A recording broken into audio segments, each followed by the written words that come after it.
Hello guys, welcome to Bollywood flash. मैं हूं राकेश और आप सब लोगों का बहुत बहुत स्वागत है।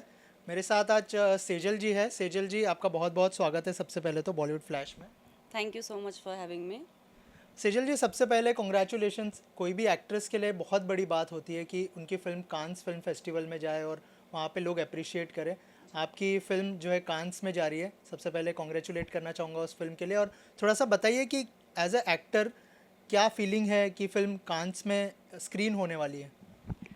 पहली बात तो ये मेरा फर्स्ट होम प्रोडक्शन फिल्म है। मतलब I am not just acting in it but produce भी किया है। पहली फिल्म है ये जिसका नाम है डस्टबिन। एंड ये फिल्म कैन फिल्म फेस्टिवल में शॉर्टलिस्ट हुई है। हालांकि हर साल मेरी एक फ़िल्म जाती है can film festival, feature film ना सही बट शॉर्ट फिल्म तो ज़रूर जाती है। तो मुझे मौका मिलता है वहाँ जाने का हर साल। तो इस साल भी बहुत एक्साइटेड हूँ कि मैं अपनी फ़िल्म लेके जा रही हूँ जिसमें मैं एक्टिंग भी कर रही हूँ और प्रोड्यूस भी किया है। So let's see, looking forward to you जैसे आपने कहा कि आपने एक्टिंग भी किया है, प्रोड्यूस भी किया है फिल्म को, तो कौन सा पार्ट सबसे ज़्यादा डिफ़िकल्ट था एज अ प्रोड्यूसर?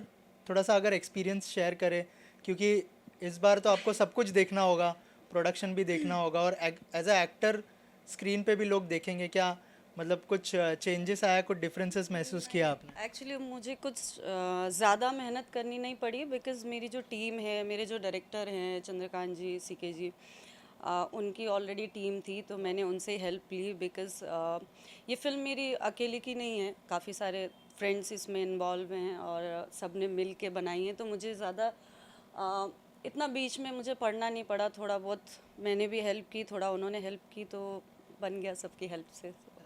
ऑल्सो अगर फिल्म के बारे में थोड़ा सा हमारी ऑडियंस को बताएं, किस तरह की फ़िल्म है और क्या कुछ फिल्म के अंदर देख पाएंगे लोग जब यहाँ पर रिलीज़ होती है। अभी तो पहले तो कांस में लोग देखेंगे फिल्म को, लेकिन अगर थोड़ा सा बताएं आप फिल्म के बारे में। एक्चुअली ये जस्ट 12-13 मिनट की शॉर्ट फिल्म है, कोई बहुत बड़ी फिल्म नहीं है। बट इतने इतने कम समय में हमने ट्राई किया है एक it's a women oriented subject की जो फीमेल्स को जो हमारी सोसाइटी, मतलब सब लोग नहीं बट कुछ लोग हैं जो फीमेल्स को एक ट्रैश की तरह समझते हैं कि यूज़ एंड थ्रो। तो हमने इसमें बस छोटी सी एक कोशिश की है कि हम दिखा पाएँ कि we womens are not just a trash. हमारी भी एक सेल्फ रिस्पेक्ट है, we also need love and all. तो ये एक बस वही दिखाने की कोशिश की है। तो मैंने एक कैरेक्टर है रोशनी, जो कैरेक्टर है वो प्ले किया है। एंड इसमें हेमंत पांडे जी भी हैं मेरे साथ जो मेरे को एक्टर्स हैं। एंड बस अब बाकी आप लोग देख के बताओगे कि आप लोगों को कैसी लगेगी। ऑल्सो मैं आपको बताना चाहूँगा कि जब आपकी ये फ़िल्म शूट हो रही थी तो हम लोग ने वहाँ पे विज़िट भी किया था, अगर आपको याद हो। तो वहाँ पे मतलब बहुत हेक्टिक शेड्यूल होता है, लेकिन फिर भी आपने टाइम निकाला हम लोग के लिए, हम लोग को इंटरव्यूज़ भी दिए थे, तो उसके लिए शुक्रिया। थोड़ा सा बताइए कि हेमंत जी के साथ काम करने का एक्सपीरियंस कैसा रहा, क्योंकि मैंने देखा कि इम्प्रॉम्प्टू वो बहुत सारी चीज़ें कर रहे थे जो स्क्रीन पे बहुत अच्छी लग रही थी। जी जी जी। हेमंत जी देखिए बहुत सीनियर एक्टर हैं और इतने सालों से वो काम कर रहे हैं। Obviously being an new actor मुझे लगेगा अच्छा ही लगेगा उनके साथ काम करके। मतलब उनसे काफ़ी कुछ सीखने को भी मिला मुझे। बहुत अच्छे से, बहुत अच्छी टाइमिंग उनकी बहुत अच्छी है।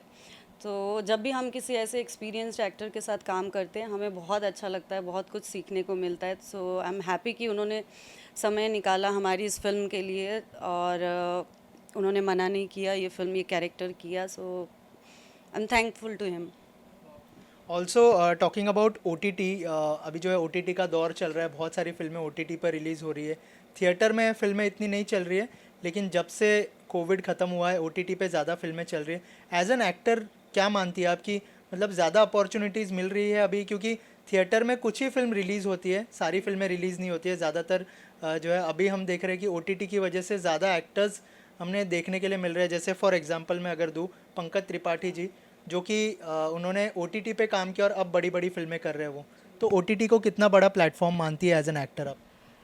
मुझे लगता है OTT आज की डेट में बहुत बड़ा प्लेटफॉर्म है। जितने भी एक्टर्स, बहुत कुछ बहुत ही अच्छे एक्टर्स जो घर में बैठे थे उनको काम करने की अपॉर्चुनिटी मिल रही है अभी बिकॉज ऑफ द थिएटर। मतलब बड़ी बड़ी फिल्में बनती थी, जो छोटी फिल्में बनती थी, छोटे फिल्मों में जो एक्ट करते थे वो कहीं दिखते नहीं थे क्योंकि वो थिएटर तक पहुंचती नहीं थी फिल्में।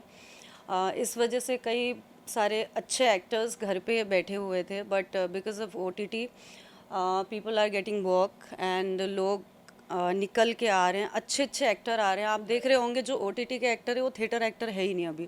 OTT के एक्टर अलग हो गए हैं, जो जिन OTT में हिट हैं अभी, मतलब जिसको भी OTT की फिल्म बनानी है, चाहे वो नेटफ्लिक्स हो, अमेज़ॉन हो, हॉटस्टार हो, कोई भी चैनल हो, तो वो पहले चेहरा वही ढूंढते जो अभी OTT में चल रहा है। मतलब इवन हम लोगों को भी अब ऑफर थिएटर से ज़्यादा OTT के लिए ही आ रहा है, सारी फिल्मों के लिए आ रहा है, सीरीज़ के लिए आ रहा है।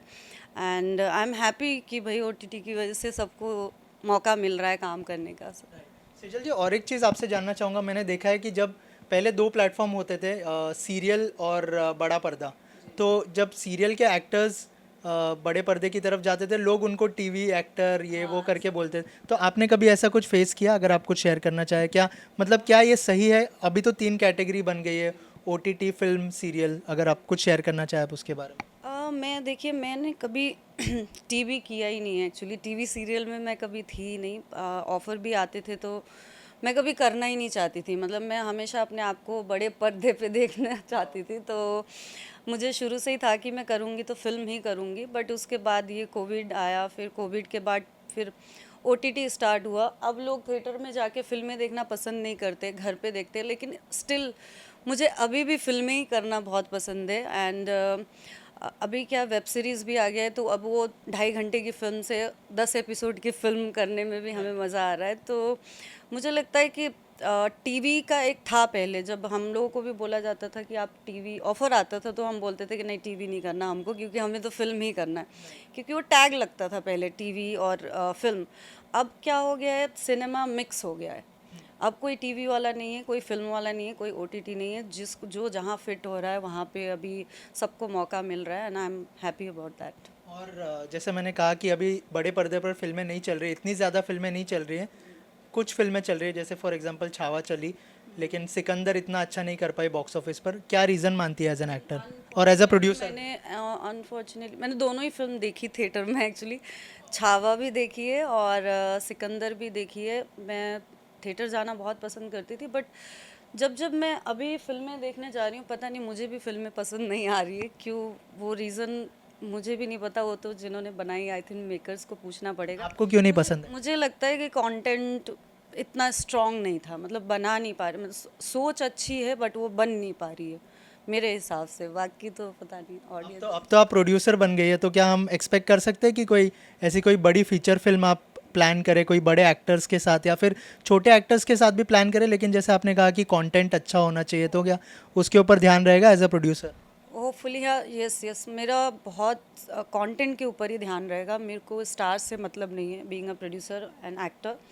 मुझे लगता है कि अभी स्टार्स नहीं चल रहे हैं, अभी फिल्मों के कंटेंट चल रहे हैं, एंड एक्टर जो अच्छा है, जो कास्ट पे जा रहा है, मतलब जो कैरेक्टर पे जा रहा है, हम ट्राई करेंगे वही करने का। End of course in future है मेरा प्लान कि मैं बड़ी बड़ी सीरीज़ बनाऊँ, फिल्में बनाऊँ। अब स्टार्स के साथ बनाऊँगी या नॉर्मल कौन से एक्टर होंगे, न्यू न्यू भी हो सकते हैं। लेट्स सी, मतलब कौन कहाँ फिट होता है, तो वो सब सोच के अगर कोई कैरेक्टर में शाहरुख खान फिट होते हैं तो? उनको लाने में मुझे पता नहीं कितना टाइम लग जाएगा। अगर वो डेट देंगे तो ऑफ कोर्स क्यों नहीं, करेंगे हम भी। बट आई होप कि मतलब आप लोगों की ब्लेसिंग हो तो शायद प्रोडक्शन हाउस इतना बड़ा हो जाए। अभी तो इनिशियली जस्ट स्टार्ट किया है, सो जब लोग प्यार देते तो नथिंग इज़ इम्पॉसिबल, सब पॉसिबल है। तो आई होप फॉर दैट कि हाँ, शाहरुख खान भी हमारे प्रोडक्शन में काम करे।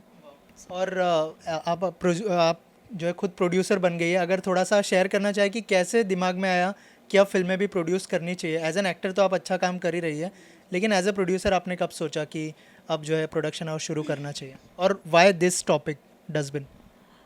देखिए, मैं थोड़ी सी फीमेल ओरिएंटेड फिल्में थोड़ा ज़्यादा प्रेफर करती हूँ, क्योंकि मुझे एक्टिंग बेस्ड फिल्में बहुत पसंद है। आजकल क्या हो रहा है, एक्ट्रेस को काम बहुत कम मिलता है। मतलब फिल्मों में अगर आप देखते हो, चाहे आप सिकंदर बोल रहे हो, कुछ भी बोल रहे हो, बड़ी बड़ी फिल्मों में हीरोइंस के काम बहुत कम होते हैं।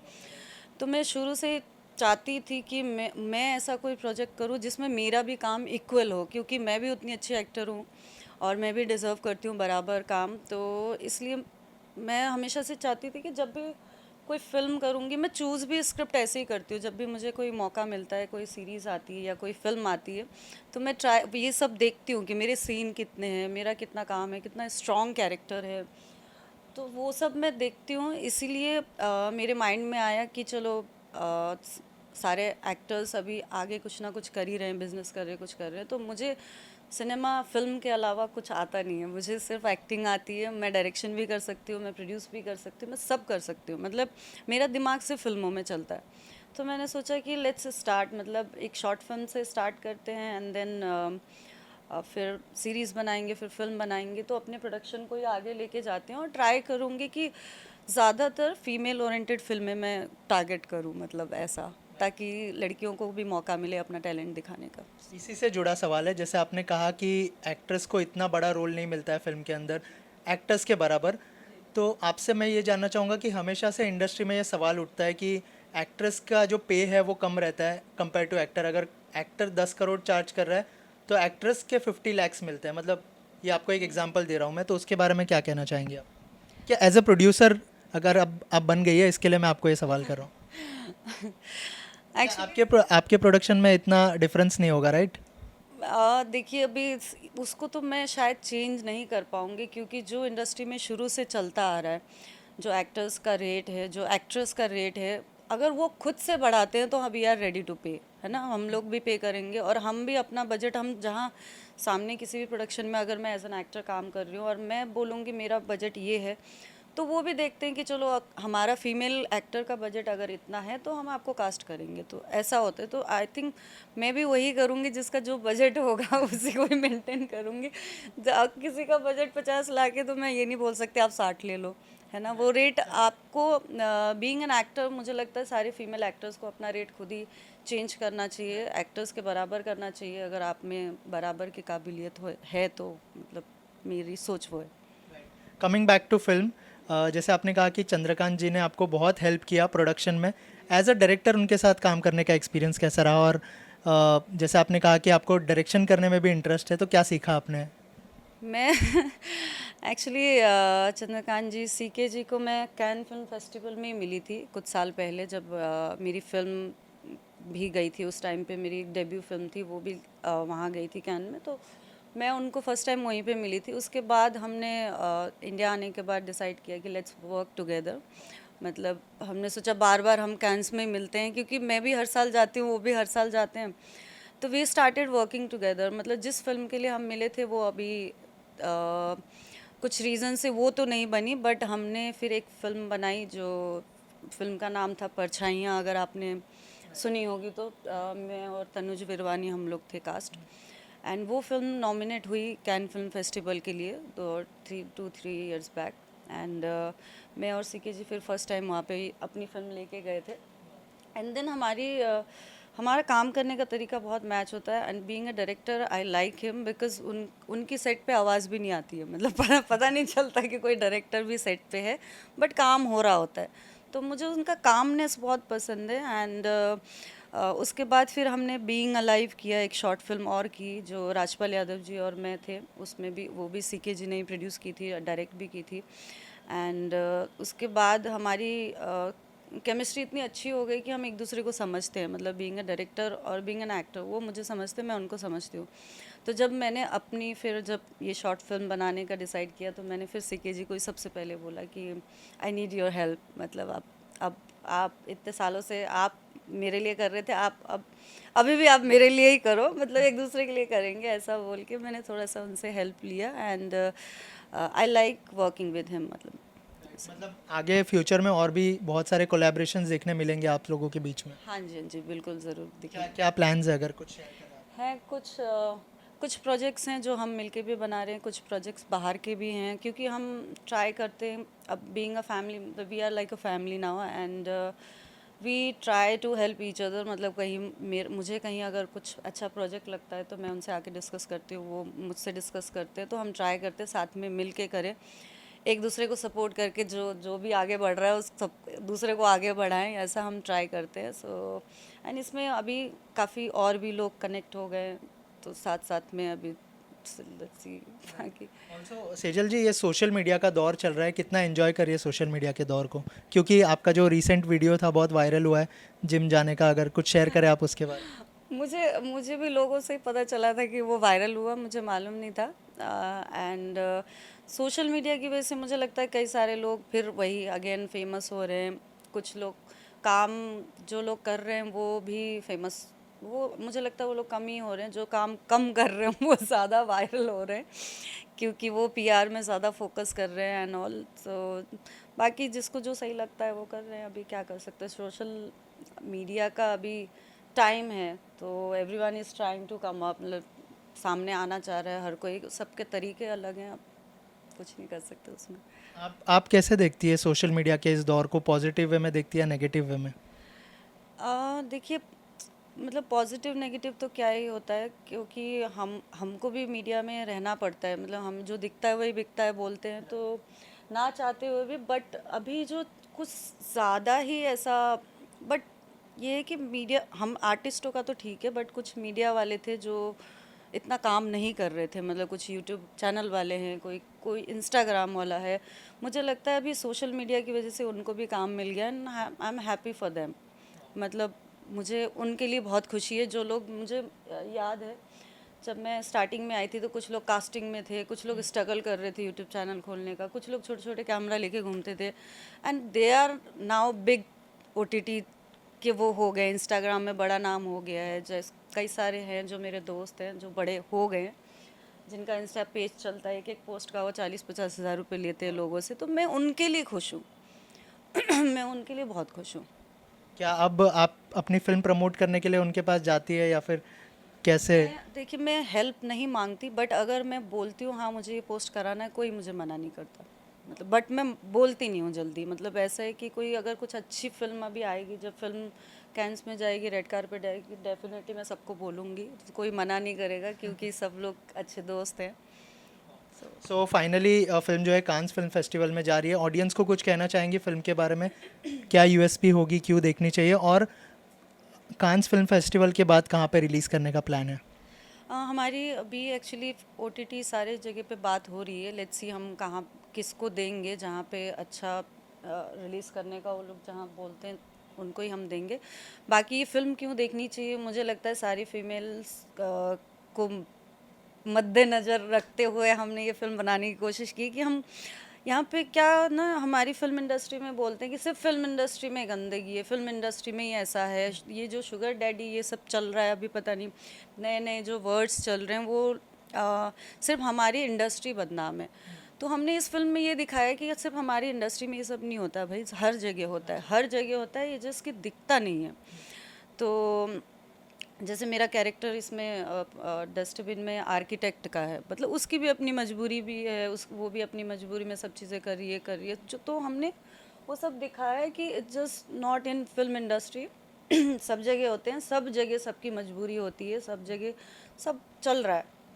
तो हम ये दिखाने की कोशिश कर रहे हैं कि भाई सिर्फ हमारे बॉलीवुड को ही बदनाम मत करो क्योंकि सब जगह हो रहा है ये सब। और ऐसा नहीं है कि हर लड़की कुछ ख़राब कर रही है, हर लड़की गलत कर रही है, क्योंकि 80% लोग गलत कर रहे हैं तो 20% जो सही कर रहे हैं उनको भी गलत माना जाता है हमारी इंडस्ट्री में। तो हम लोग बस यही दिखाना चाह रहे हैं कि सब एक जैसे नहीं होते हैं, सबकी सेल्फ रिस्पेक्ट है कुछ लड़कियों के अंदर आज भी।